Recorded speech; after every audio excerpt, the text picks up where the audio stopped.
Okay, assume the position, cause here comes a visit from me, Monsieur Rik Strange, your faithful guide through the effervescent return to the Perfumed Gardens once again. I don't know what episode this is until we start slamming this puppy together. I don't even think we've hit 50 yet. There's some people out there, man, they got hundreds. I mean, wowzers. But, get what you pay for. It's free. Don't complain. Anyway, please excuse me if I seem a bit spacier than usual, if that's possible. I'm just coming off a transmagorical fundamental reformation of my place in space and time. It's always, this always happens when I teleport myself from one point to another. And when I'm under a mind-expanding experience, dig me? Woo! Boing! Oh, never mind. Let's just leave it. Leave it at that, because the last 2 weeks were a time to remember. If I could. So, man, let's era shift. From those 60s to them 70s via a shelf-digging experience, baby. There's lots of musical mood swings going down today. Wow, did I take my meds? I hope so. Woohoo! Oh, let's try a hot brownie from 1971 with a boogie band called Cactus. Their spawning occurred in 1969 when ex-Fudgers, Vanilla for you people that don't know, Carmen Appice and Tim Bogert. They came from that band, and then they added a guitarist by the name of Jim McCarty, and he was from Mitch Ryder's Detroit Wheels via Buddy Miles Express. Woo! Hey, double whammy there, baby. Oh, and last to hop on board of this loony train was Rusty Day. I dig that name. That is way too cool. And he's the vocalist from the Amboy Dukes. Oh yes, that was a cool band before somebody in that band jumped off the deep end, and we're not going to mention names. Anyway, that's a steaming hot gumbo. What-o? Hey! Woo! I'll get the waiter to ladle up a bowl of boogie called Evil from the third LP called Restrictions. So adjust your chin towels and slurp down this hot tuner, okay? And remember, raise your pinkies.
My old taster buds. Woo! I just love dredging these ones out of the off the shelf, blow the dust off, and that's all. So we drag them out once a week, or once a show, I should say. These cats are ever so heavy. And we're gonna look at that. This is the LP. This is the third one. The back. Nice shot of their butts. Can't see the face. Oh well. Anyway, so much for that. These guys are ever so heavy, and I'm talking tonnage, baby.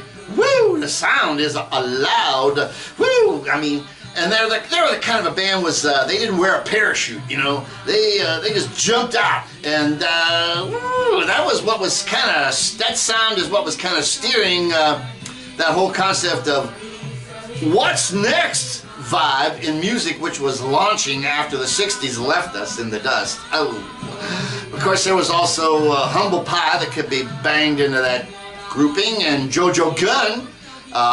Those cats were also the carriers of that whole freak flag thing that was happening with the boogie bands. And you know, it's not quite stoner rock, and it's not too danceable, but this was a slamming period between prog taking off and glam with jumping on board. So anyway, good album. They you know, they did the three of them. There is some stuff out there now that's they reformed a bit prior to the demise of Mr. Bogart, but it ain't nearly what this stuff was. Anyway, okay, enough of that. Jeez Louise. Tracking down on the radar next is a power pop crowner from LA in 1970. Now, I gotta say this first. You know, it's really hard sometimes staying out in front of all the other really interesting channels that are out there. I try to always come up with something new. Once in a while I'll drag something off the shelf that I've had forever, and next thing you know, somebody's doing it before I am. Well, anyway, so this is going to be a repeat of an album that Old Goat did, and that's cool. You know, he found this one in the wild. Fortunately for moi, I had it when it came out. Anyway, enough of that. Okay, these cats were named after a Tom Terrific character in 1958. Google it. Tom Terrific, Google it. The band was labeled Krabby Appleton. And, wow. You know, whew, I'm getting lost here what I wanted to say. Oh, anyway, I wanted to add some stuff to this, what our buddy the Goat had put out there, and you know, because these guys deserve it. They were really pushing the envelope with their whole sound. It wasn't anything crazy innovative, but it was a conglomeration of things that were happening in that period. So anyway, this band deserves to be talked about. So before I get too twisted up in trying to figure out where the heck I'm going, let's just drop a dime on the old crock pot cooker and do a tune off of this album called Hunger for Love. And let's put on our official magically infused funnel hats. I didn't bring mine today. I can't seem to find it.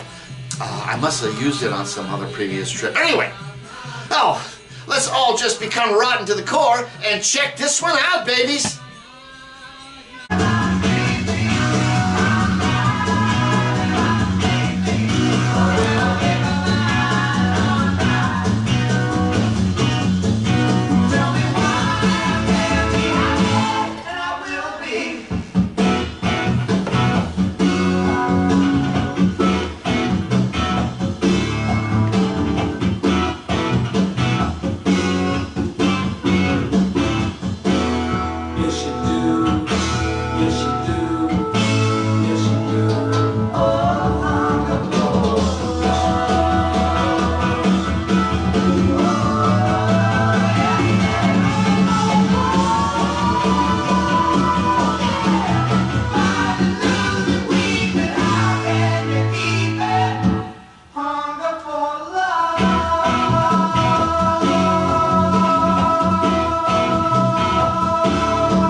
Now that's some Saturday morning fun time power pop, hey? Woo! Okay, before we go any farther, which it's too late to turn back now, this is the LP. This is their first LP.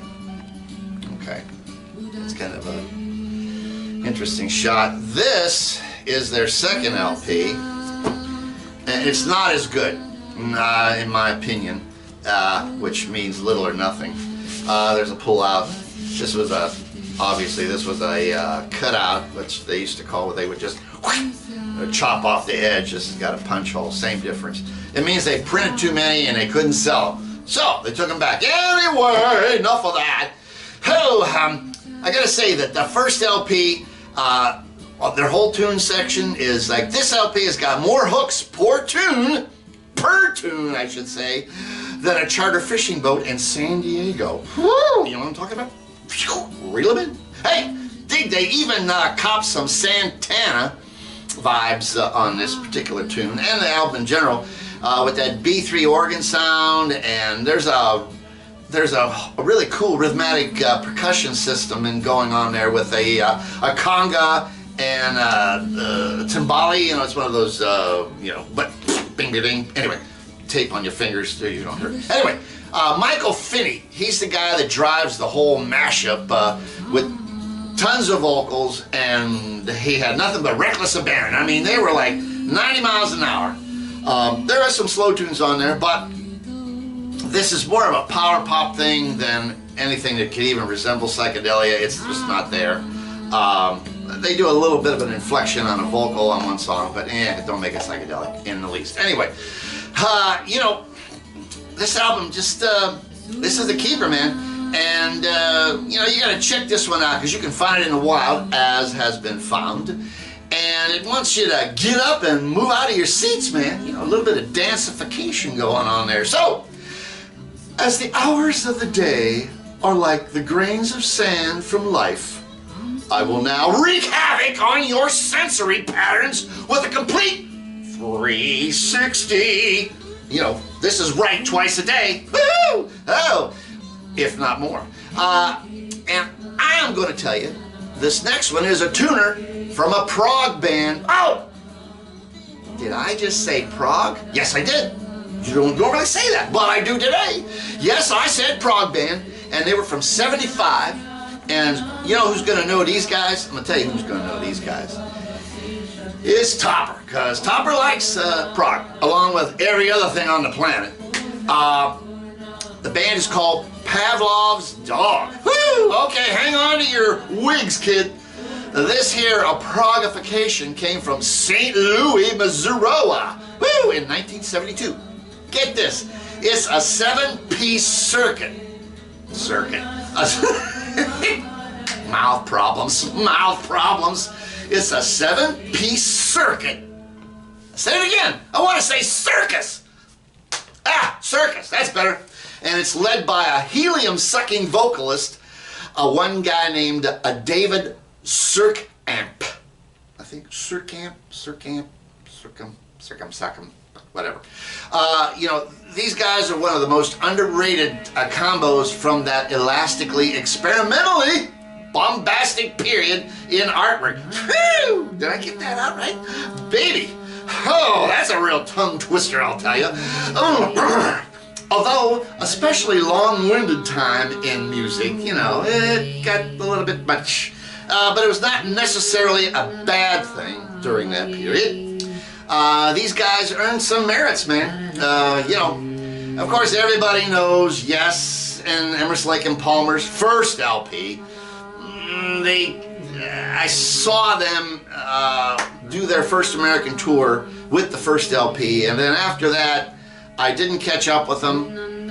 But I bought the records, and it got to be a little bit more than I wanted to listen to. Anyway, there was Gentle Giant. I saw them during the Octopus phase. That was a good band. And of course, King Crimson, and I was fortunate enough to have embarked on one of their tours, which was Lark's Tongue in Aspic. Really, that one was a spaced out show. Woohoo! Etc., etc. So, drop your 300 milligrams of Thorazine, and let's just sit back and let it and the tune, Late November, kick in. She came down, held me close, came down night skies. Will you take her home?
breathe, I gotta breathe. Oh, I can remember lying on a stretcher and just letting that flush of notes wash over my body.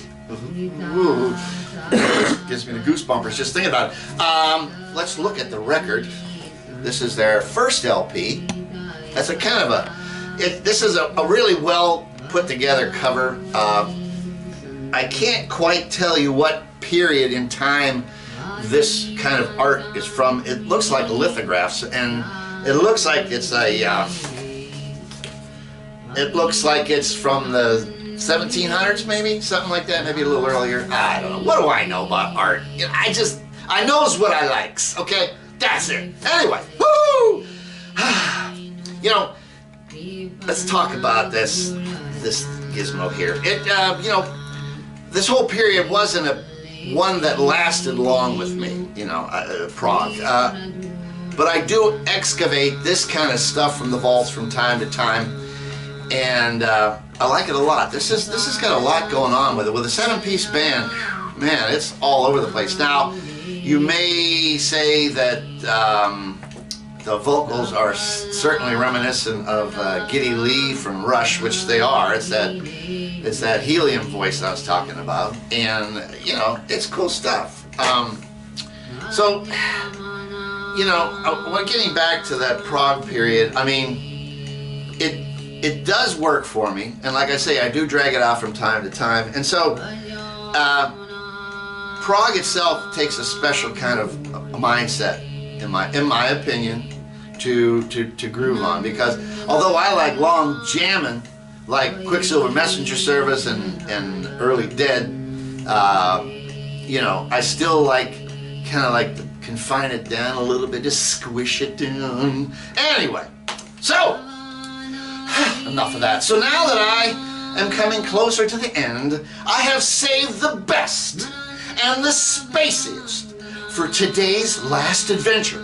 And here we go. Baby, can you say funk, psych, heavy metal, art rock, and a foundation of interstellar overdrive? Woo! That's a lot to talk about.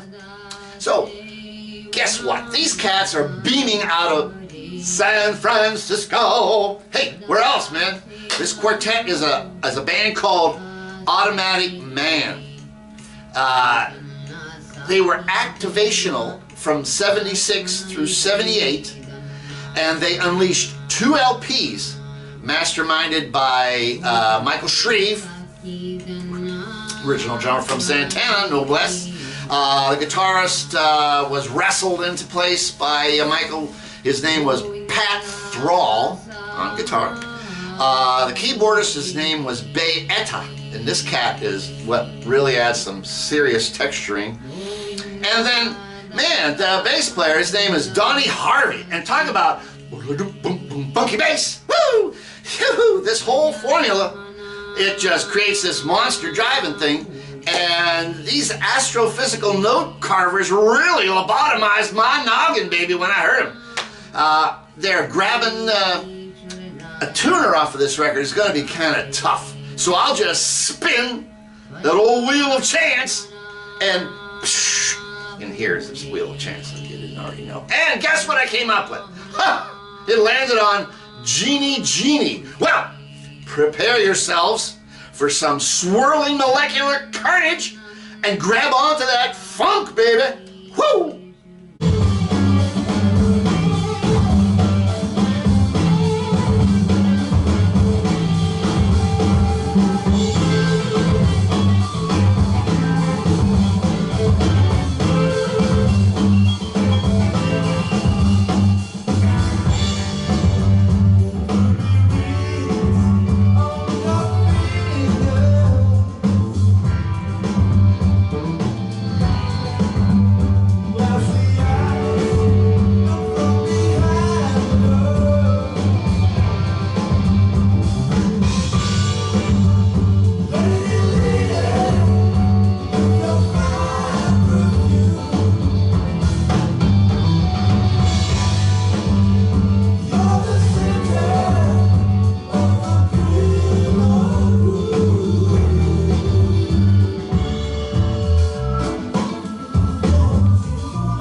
Bing, zang, bang. Whoa. Whew. Let me give you a little thing here, a little sidebar. When I had my record store, it was right around the time that this record came out in '76, and I played this thing all the time, and it it nurtured, it gardened, and it grew. I got these guys a lot of sellage. I mean, I've sold a lot of records there, and this was a lot of unsuspecting people that, you know, would walk in the door and they go, "What is that?" And I'm going, "Hey, baby, this is Automatic Man." So we're going to show you the record right here if the camera lady is done with that. Okay, all right. Which is really cool. This is the original, so it's got this. I don't even think they did. No, they did not do a repressing of this. So if you got this, you got the original. It's a raised, embossed, I guess, embossed cover, which is very cool. That's the front. This is the back. Here's Michael. There's Pat Thrall. This cat is the Bayetta. Man, this guy is swinging. This whole album it really plays well to his keyboarding. And then this is Donnie, the bass player. Funk-a-rama, baby. You know, that fat bottom end is totally killing it for me. Whew, I'm telling you. So do yourself a flavor and grab this one and turn up the decibels, baby. I mean, this is a really happening record, really happening. You gotta have this one. This is, if you don't garner, there I go again. If you don't garden, if you don't grab anything from this show today, grab that record. It's out there. Hopefully you can find a decent copy and it ain't gonna burn you and you enjoy it. Whew, man, I need to readjust my longitude and latitude after that episode. Boy, I kind of out there again, you know. Just, I don't know, maybe it was too much coffee again today. I don't know, you know, whatever it is, it's doing me. Well, so whilst I gravitize to some terra firma, let's do the old kiss-off of Tuneronis. And so we're going to listen, what we're listening to today, you've been grooving to this platter, and it's of the Inner Light, baby. It's by a group called Radha Krishna Temple. And this is not the original issue. This cover here was done somewhere around 72, maybe 73.